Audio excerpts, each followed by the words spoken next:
All right, so can they hear me now? We'll see. All right, so the Navy has a job in it called what they call CBs. They're construction workers, and what they do a lot of renovation and building on and around military installations and at our different military operating outposts around the Middle East. So the CBs were tasked with repaving a road that led from one base to another in Japan. While digging tearing up the old road and re-digging up everything and flattening it out and leveling it off, they came across a bomb from World War II that did not explode. So we had to go out there and render it safe and transport it for detonation, which we took out into the ocean and blew up, which was a lot of fun. All right, next question. Go ahead.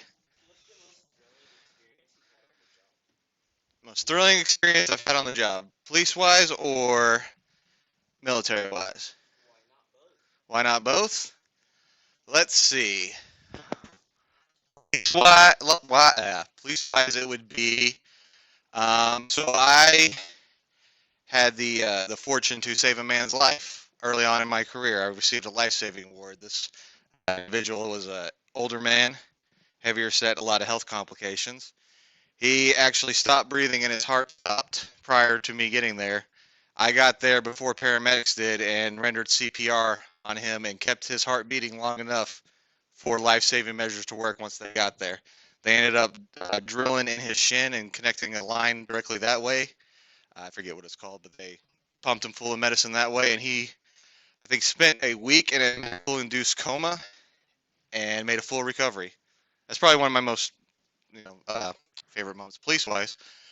Um, Military-wise, exciting moments.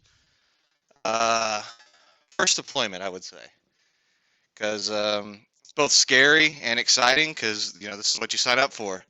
But so many unknowns, new experience. But it was overall it was a good experience. I would say that. Who's next? Go ahead. One more time.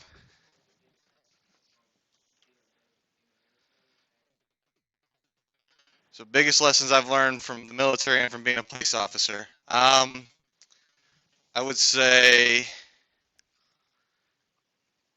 probably the biggest thing I've learned would be it's not what you say to a person, it's how you say it. I mean, I'm sure you've seen tons of videos out there where officers are acting out of line, right? Where they go from 0 to 100 when the situation didn't call for it. And I think that's a lot of their issue for whatever reason. They think they have to go to here and here. For me, I found that the saying you catch more flies with honey than vinegar. I can achieve the same goal and talk to somebody just like this than yelling and screaming. Whereas in the military, it's all yelling and screaming, right? So that was probably my biggest life lesson, I would say. You in the back. What elementary school did I go to? I went to a lot of them. I went to West Birdville, Birdville, and Watauga. Who else has a question? Go ahead. Uh huh. Yes. Yes.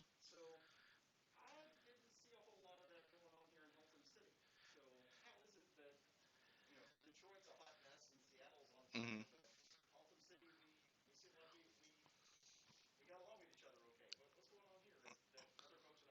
Okay. So for you watching, the question is uh, relationships here with citizens and police versus elsewhere in the country. So I don't know if y'all noticed the citizens of Haltom City and us, we have a pretty good working relationship. You drive anywhere in town here, there's a million back the blue signs everywhere. There's citizens always coming up to the PD, just dropping off random things like food. Um, we have a lot of our citizens are members of our police association and alumni citizens group. It's just you got to build that community relationships. You got to be out there in the community, and Our job is to deter crime, yes, but how can we do that if we don't have a strong relationship with our community? If they don't trust us to do what we need to do, in return, we help them. We provide that safety and security for them. Larger agencies, it's different than working at a smaller one like we have here. I'm sure y'all have seen every single police officer that works for Haltom City at one point or another, whether it be at QT driving down the road. I mean, we're that's why I like working for a smaller city. You can build those relationships a lot better than you can in those huge metropolitan areas where you got, a million people living, whereas here, what we got 45,000, I believe. It's it's a lot easier to build those more personal, close relationships. Go ahead. What is what? So police training. So once you go through the lengthy hiring and background process, you go to the police academy. In that, you learn everything from, the criminal law, the code of criminal procedure. You learn uh, defensive tactics, hand-to-hand stuff, firearms training, report writing, and then you move into all the other classes like, crisis intervention. We even have a class solely for interacting with canines. The police dogs, they will bite us too. And we have a whole 8-hour block where we have to specifically learn about the dogs. And they'll even let us get in the bite suits and get bit and all that. Super fun. Everything, a lot of scenario-based training. So they'll throw you in a scenario like you're responding to a domestic disturbance at a house. The husband beat up the wife. He took off, and go. So that's all the information you have. In mine, it was to use of force or not to use of force. So the husband actor came back during the scenario and then tried to fight me, so I tased him, which was, but we have trainer tasers for that. We're not actually tasing each other, but we do get tased when it's our time for exposure. Just different things like that. There's a lot of guest speakers that come in, a lot of different instructors come in. You don't have the same set of instructors. That lasts for about 4 to 5 months, depending on what time of year you go. From that, you go spend the next 3 to 4 months in what they call field training. And that's where you're with another officer, and you basically learn how to do the job until you reach a point where you can be cut loose on your own. And every department does a little bit different. Here, we have what's called in-service. So basically, everything you did in the academy, they take another month, condense it down, and reinforce it and throw a bunch more scenarios at you, because they want to make sure that you can handle yourself before letting you out on the street. Next question. Go ahead. What do I carry on me? So, on my belt here, I have my handgun, uh, tourniquet, OC spray, extra magazines for my pistol, taser, radio, AR magazine for my rifle, handcuffs, baton, and that's it. And flashlight, yes. And then this, my body camera. We all have body cameras here. Some agencies still don't have cameras. I love having this thing because it is awesome. There have been many times where people try to say one thing happened. It's like, let's watch the body camera. Oh, we don't need to do that. Yes, we do. So these are awesome. I love having them. I think every officer should have them. They are probably one of our greatest assets that we have. I also wear body armor every day. I know. Has anyone in here? Have I let anyone in here punch me? Have I let anyone in this class punch me? So some of the kids, I tell them, I let them punch me in the chest. So the reason being is, listen up real quick. You hear that? Those are hard rifle plates. I have hard rifle plates in the front and in the back on top of my soft body armor. So the side soft body armor. So my entire setup here is ready to stop rifle fire, which is an awesome thing to have. All right, go to you. You haven't heard from you yet.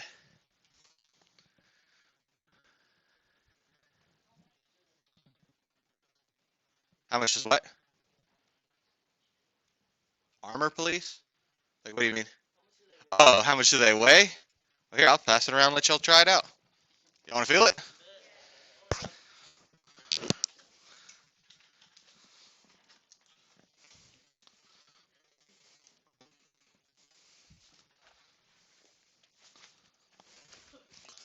It makes me a lot smaller.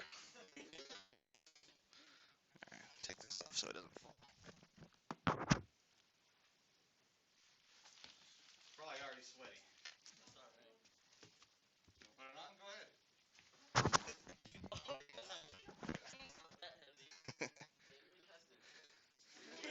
ahead. Yeah. I don't know how much it weighs individually, but with my belt and that on, we weighed me. That adds an extra 55 pounds total. Yeah. So it's a pretty between that and my belt, 55 pounds. Yeah. This is probably I don't know 15 pounds. You want to try it? Go ahead. Like I said, it's sweaty.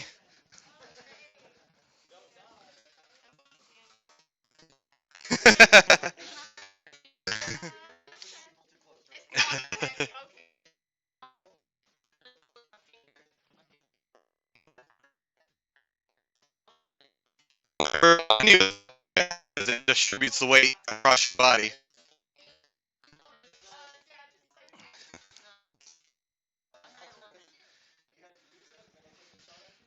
No one's ever hit me before, but I have been shot at.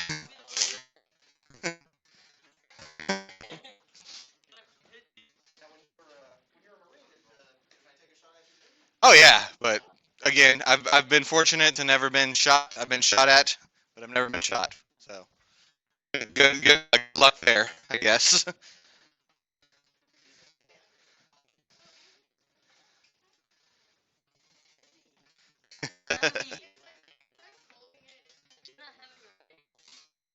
You get used to it. You get used to it.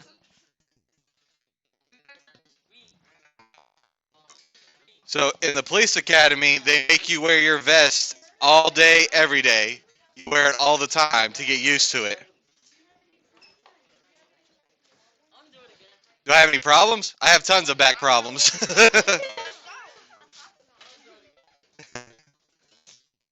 It definitely feels a lot heavier carrying it versus wearing it.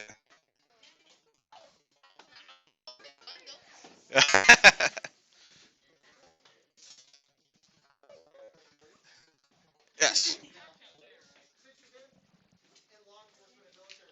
Uh-huh. I cannot. I do not watch them because I'm sorry. When we try, me and my wife, I'm like critiquing it all the time. I'm like, that's not real. You no, that does not exist. And she's like, shut up, watch the TV. I am a gamer. Yes.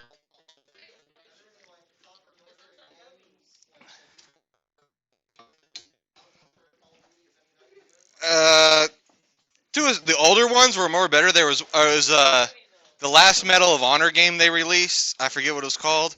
It was on the PS3, I think. That one was pretty good. But I don't play Call of Duty just because of that. But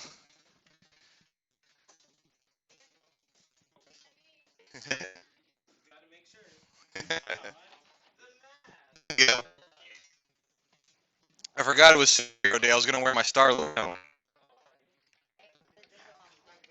Yeah, I got a pretty awesome one. It was expensive. Yeah. Oh no, I'm just a guy. What do you think? Yeah. I got another vest that's even heavier than this one. It's got the big rifle plates and all the fancy magazine attachments and all that. That's my active shooter vest. I don't bring that one out very often though. Let me get this thing set back on now. What? Big one? What? No. But if you are interested, we run what's called Explorers. It is think of like something like an organization like the Boy Scouts, but it's police centered. In that, we do teach you to shoot, and you learn police tactics, pending parent approval. Obviously, we just don't take you to the range arbitrarily, but it falls under the same rulings and restrictions as the Boy Scouts do because they do marksmanship in the Boy Scouts. We we follow the same criteria and curriculum. So it's essentially the same, but you do get to learn. If you're interested in joining, let me know. Yeah. And we do sim gun training with the explorers too, which is basically a really expensive paintball gun. And you get to don all the armor and run scenarios, and either it's a shoot or no shoot situation. Yeah. All right. Go ahead, sir, in the back. Favorite football team? Cowboys, yeah. I don't have time to watch anymore though, but when I was hardcore about it, it was the Cowboys. Go ahead back there, and we'll work to you next. How many what? Plates, like rifle plates? So I have one in the front, one in the back, inside of this whole soft body armor setup, and then I have another bigger vest that goes over it, and it's got two plates, one in the front and one in the back. An active shooting. So, as an officer. Okay, so as a police officer, I think it was 2016 or 2017. It was right at the shift. I'm ready to go home. Just ordered pizza. It was a Friday. Ordered pizza. It's getting delivered to the house. Wife's already there with the kids, waiting for the food and me to get home. So call comes out about a suicidal subject. He's armed with a handgun. His mother was the caller. She said he just walked outside and she heard a gunshot. So we take off down there. Jump out, rifles armed, because, we don't know what this guy's going to do. As we're approaching the house, mom and dad are in the front yard. Gunshots start ringing off. So we're running to cover, getting the parents hid, getting them out of the way. I'm trying to move in, get closer. They tell me to hold because, this was early on in my career too, so I'm still thinking military mindset, not police mindset. Completely different, rules of engagement. So I get to cover behind a car, and I'm, behind the engine block, rifle pointed down. This guy's popping off rounds at us. All of a sudden, gunshots just stop. So we just hold that, and he did not shoot himself, thankfully.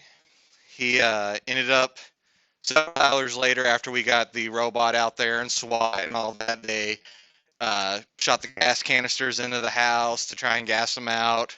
He was actually pretty smart about this. You know how he deterred it, how he didn't get the effects? He filled up an ice chest in the bathtub with water and stuck his head in, so it didn't affect him. Yeah, I was like, wow, this guy's pretty smart. But several hours later, he finally surrendered, and come to find out, he wasn't an evil bad man. He was a very depressed individual. He lost his daughter and his job within 2 months. Yeah. So as you can imagine, he felt like the world was against him, and he, got the best of him. But luckily, he got the help he needed. He still got responsible for firing at officers, but he got the help that he needed. So that's a positive. Go ahead.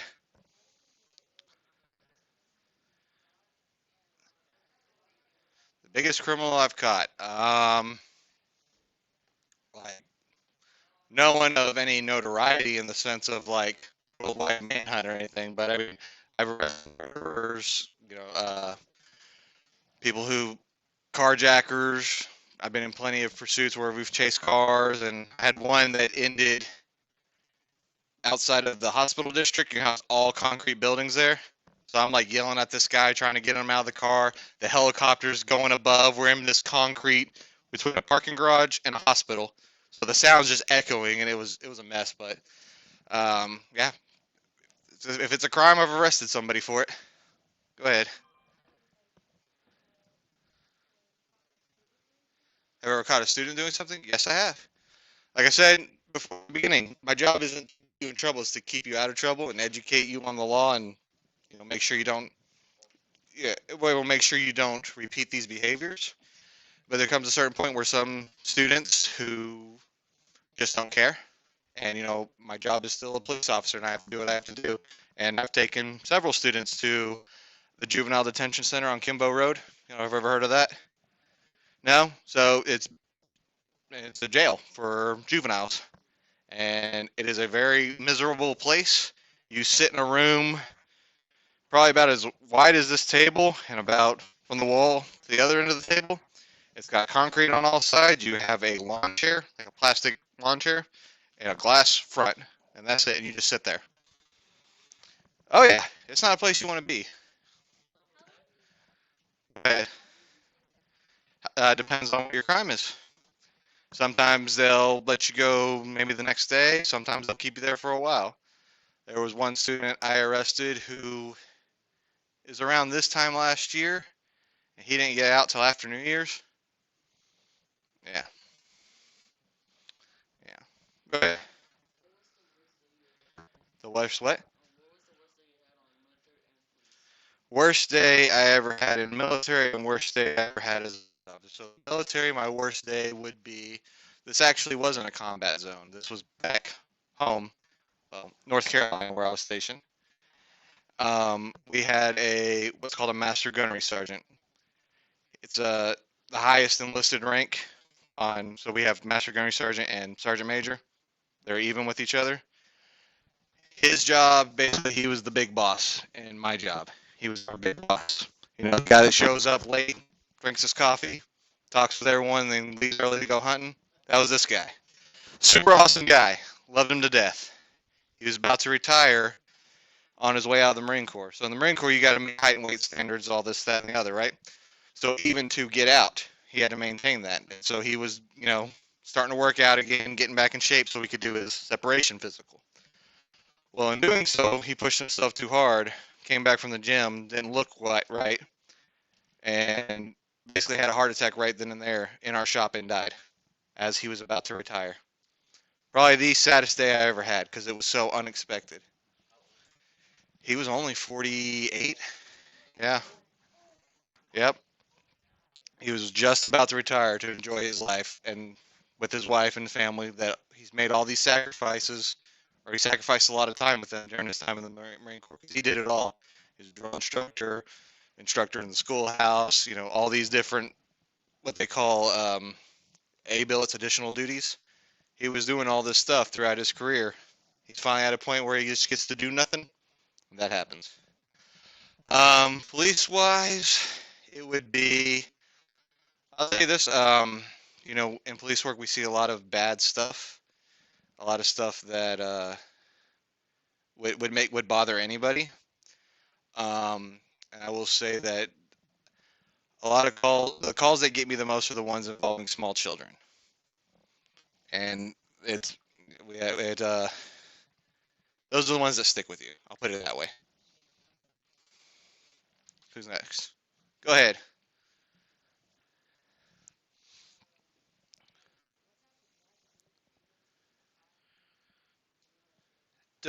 After the military.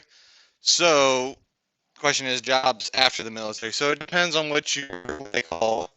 Each branch called it something different. But in the Marine Corps and the Army, they call it your military occupational specialty, which is your MOS, your job. And they have a billion different jobs in the military. Navy, they call them rates, which is basically the same thing. Some branches don't have job fields like the other ones have. Like the Marine Corps, there's no medical job field. We use Navy medics, which we call corpsmen. So if you want to do medical, you go that side. And some of them, depends on what branch too, transition into different civilian skills. Like if you go Air Force and you want to be what they call a pararescueman, you actually go to nursing school for 2 years before you start your military service.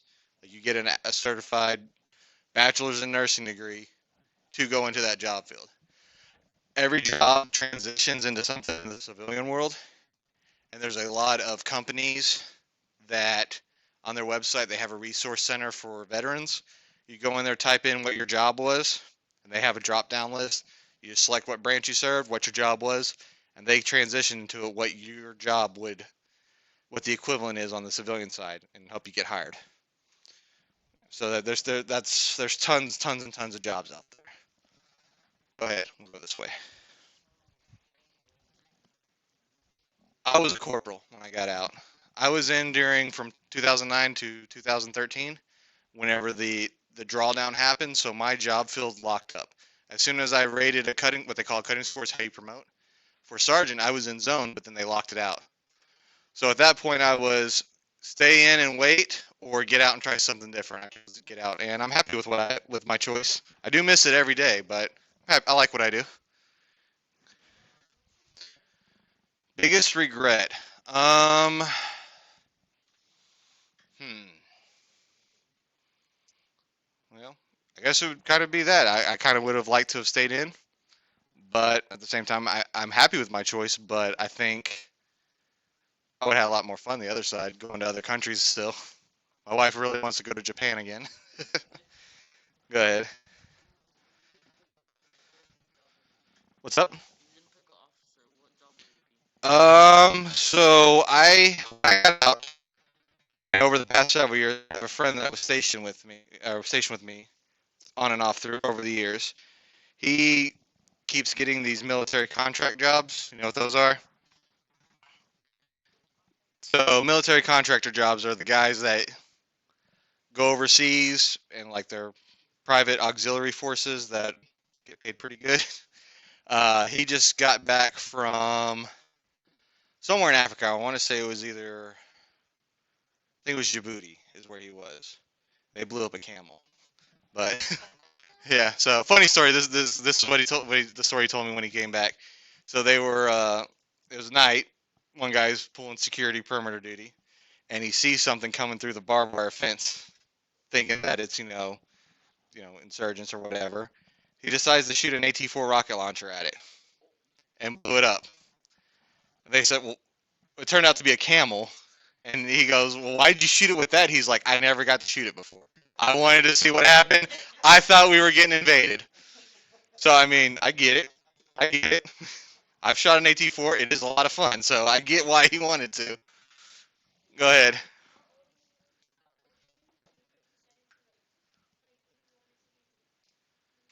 In the military? Well, I come from a long line of military families, so it was always kind of something I wanted to do. I've had a family member fight in every single war, every single branch. My immediate family has always been split, Army and Navy. So I decided to split the difference and went Marine Corps. My closest living relative that was a Marine is someone on my great uncle's side. He was actually a Wake Island survivor during World War II. Have you all learned about the Battle of Wake Island? So during World War II, we had a huge Pacific campaign against the Japanese Empire and their outposts all in the Pacific, Guam, all those little islands. So during the island hopping campaign, the Navy and the Marine Corps were going to these islands and taking over essentially. Well, in one of the battles, they didn't do fare so well, and the Japanese Empire, they weren't about taking prisoners. They're about dying honorable death. They executed their prisoners.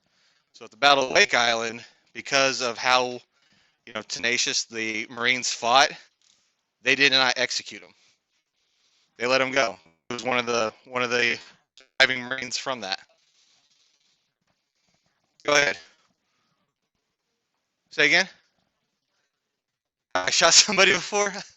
Um, I will say this: I spent some time in Afghanistan, and I've operated everything from personal weapons like handgun, rifle, crew serve weapons like mounted machine guns, fully auto grenade launchers. You ever heard of a Mark 19? When you go home today, not on your Chromebook, YouTube what a Mark 19 is, and we'll leave it at that. Go ahead. By accident? No, no. That does happen though. We had a guy before I worked here back in the 90s. The classic SWAT-looking guy with like the baklava on his head with the little MP5. Yeah, he for whatever reason he didn't put it on safe and was carrying it like that, and someone bumped into him and shot another guy in the leg. Yeah, we that's why we keep our weapons on safe. Go ahead. Call from a kid. What do you mean, like prank call or like legit call?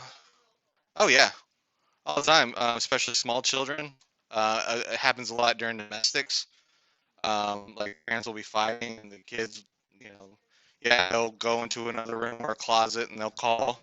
And like I saw my dad hit my mom or something, and it's happened a lot.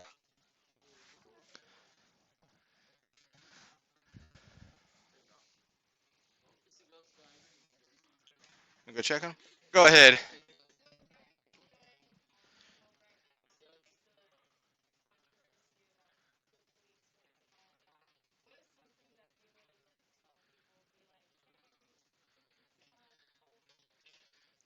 So, on that front, a lot of the stuff you see, I actually find it laughable in the sense the demands and the perception that people have and how misinformed they are. To get an appropriate opinion on what law enforcement is and what law enforcement does, do the research yourself. I know the popular one is the police need more training. I've been a certified police officer since 2014. Okay. In the state of Texas, we have different levels of licensing. You have your peace officer license, basic, intermediate, advanced. I hold an advanced peace officer license, and I have over 6,000 training hours. So put that in perspective. I've been licensed since 2014, correct? We're in 2020, 6 years. I have over 6,000 hours. I spend over 1,000 hours a year in training. So the issue is we don't, as law enforcement as a whole, the training isn't bad. It's these agencies who aren't with the times. I'm sure we've all seen the George Floyd video, right? Okay, we here at Haltom, we do Gracie Jiu-Jitsu as our defensive tactics and restraints. I've never, I've never been taught to restrain somebody by putting a knee in their back and holding them down like that. We do what's called the recovery position. If a person's experiencing excited delirium, you get them on the side, you trap a leg, and you hold them there. You're not putting any pressure on their chest. They can still fully extend their lungs and get a full breath in. Keep that heart rate where it needs to be and not, jack them up, putting that pressure on them. But again, that's more of a department issue as an individual department than police work as a whole. So just go out and do the research on your own. That's how you form a very an opinion, a well educated opinion, so to speak. Have you ever been prank called? Oh yeah, it happens all the time. Usually small kids playing with the phone. Uh, they're usually nonsensical. Like none of them that made me chuckle. It's just like, why are you doing this? Stop it. You know what I mean? However, what? Oh yeah. So I'll finish with that one. When you call 911, we know who called. I mean, y'all have caller ID. We have caller ID too. Last question. Go ahead. Have you ever drove over 90? Yes. Sometimes you have to. Several times. All right.